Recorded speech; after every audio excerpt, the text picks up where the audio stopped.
Is it every marriage that needs to be improved? I mean, this was a question that came up while we were thinking, this is the beginning of a new year. What can we do? What can we share that will help people to improve their marriages? And we're thinking about that is to assume that some people want to improve their marriage. Yeah. Is there everybody that would like to improve their marriage? Because, I mean, if someone, for example, is not having a good time in their relationship, do you think they want to do anything on that marriage? Do you think, for example, if someone someone that have been married for 15 years, for example, I mean, if we are almost 15, I've seen your weaknesses, I've seen your phenomenal strength, you've seen my weakness, you've seen my phenomenal strength. So let's say, God forbid, we're falling out, for example, and I've made a lot of efforts. Do you think I'll be in that mood to want to improve my marriage? I think it's down to the individual, isn't it? What this individual wants. Absolutely. There are people who would still want to see the marriage work, as painful as their experience may have been.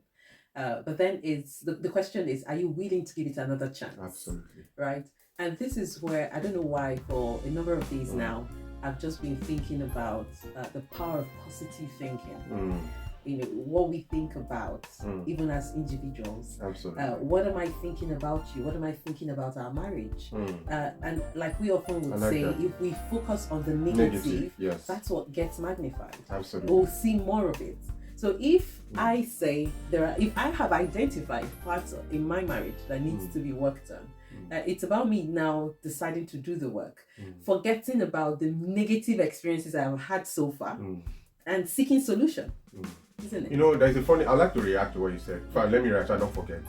Now, one key thing I like about what you said, the positive thinking, what you are thinking about your partner. Yes. Because if I'm thinking in my head that this partner will never change, there's no point. Right.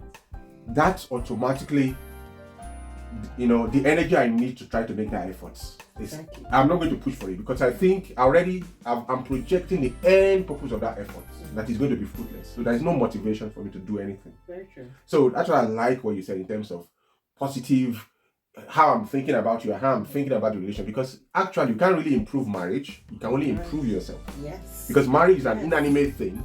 It's who we are that will bring you to that relationship that actually make it come alive. It's like saying you want to improve. What is marriage actually? It's that interaction. So what brings about improve the quality of that interaction is who you are. So if you are that person who is constantly having a positive disposition to life, it will come across when there is conflict. You are not going to see it as an end. You see it like a bend, like, okay, maybe that's something I need to improve, And do you know the truth? Yes. This is something I like about what you said. Highlighting the fact that I need to improve. Absolutely. Right? That's what it is. I need to work on myself. Yes. And improving now may just be that for me, in the phase of life I'm in, I might need to de-stress. Because there's so much that has happened, there's so much going on. So I should know when to pull back and give myself the attention I deserve.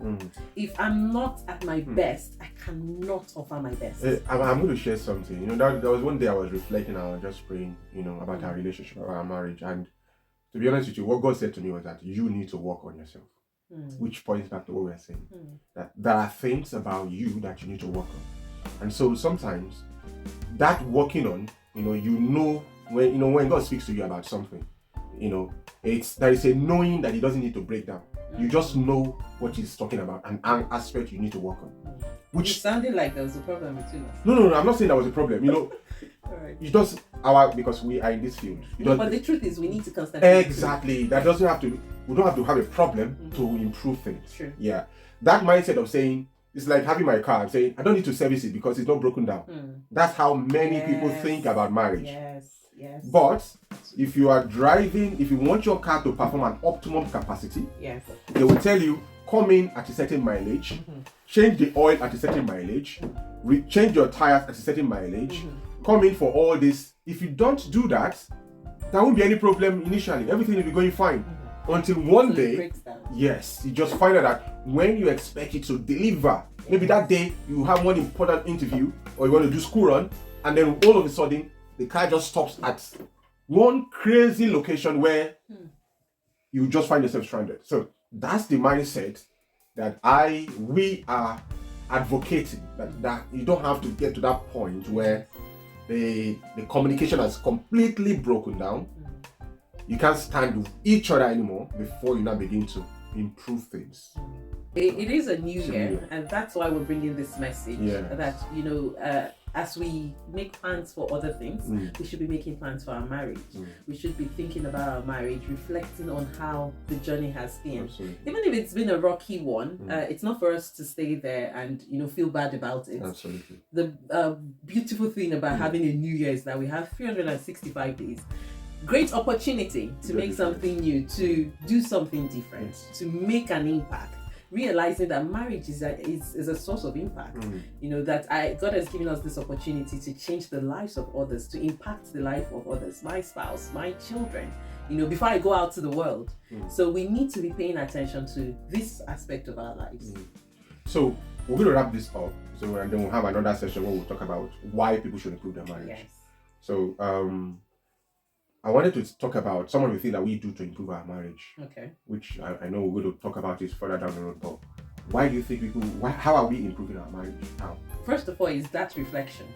I think that's critical, that we take time to think about it. We do regular check-ins to know how are you feeling in this marriage? Temperature check. It's one thing for me to think that he's truly happy, but then he may not be as happy as I think. So it's for me to check to know, okay, is there something I've done? Is there something you're not very comfortable with, which I'm doing at the moment, maybe innocently or sincerely, but I might be sincerely wrong. Yes. I like that. If you want some questions you can ask your partner to know if things are okay, you can send us an email at info@foundationforfamilyaffairs.org, and then we'll send you about 6 questions that can be of help. Another way where so that means don't assume your partner is happy. Right. Yeah, don't assume. Second thing is don't minimize when your partner is complaining, because very many of us don't like complaining. So complaining means that you have done something wrong. That's how it feels. But that is an avenue for you to get feedback of things that can be done better. All right, because there was a time I used to run training in customer service, and I used to say to them, is customer service is people pay to get information about what customers don't like, and customer is telling you for free and you are angry. Think about it that way. People pay thousands of pounds to go and survey to get feedback about a product, about an experience. People pay you some companies will pay you to install an app on your phone to check out your interaction with different products, what you do. And so someone is telling you for free and you are shutting it down.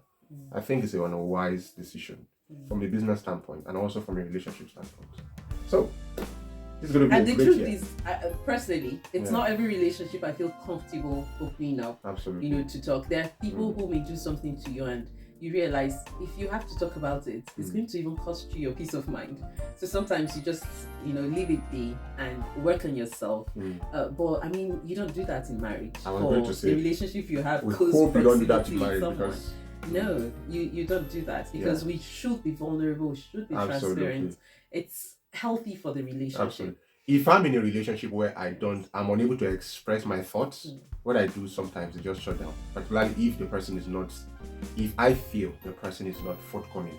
So there are environments where you get to, as you're talking, the person is already saying, no, I don't agree. Oh, I don't agree. It's different. It's okay if the person doesn't agree. But if you see that that's the disposition, most people will just kind of, you know what, there's no point to wasting that energy.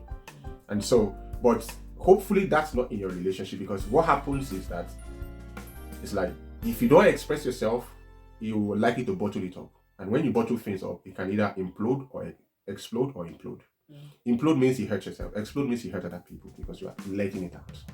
All right, just think about it. You take a canned drink of maybe one of those cola drinks and you shake it and you cap it. If you open it, it's going to explode. That's what happens to many people. So create an atmosphere, emotionally safe atmosphere for your partner to be able to say what you mean. Not in a very aggressive way. You need to create ground rules, which is what we try to emphasize. Create ground rules that, okay, if you're still feeling very angry about something, maybe you write it down to clarify, so create what you said, discussion. Create a discussion atmosphere, where you can proactively let out some of these things. Because if you don't, they come out in the wrong way, And think about it this way, I'll say this and then I'll let you wrap up. Is as a child growing up in a home where you were not allowed to express your thoughts, what happens? You become bitter and you look for other places to let out that. And that's not often very good. Yeah. Okay, we're coming away from Foundation for Family Affairs. I am Chidi Akunna. And I'm still Victor Akunna. I've not changed. All right. Still the same. Just giving me more street troubles.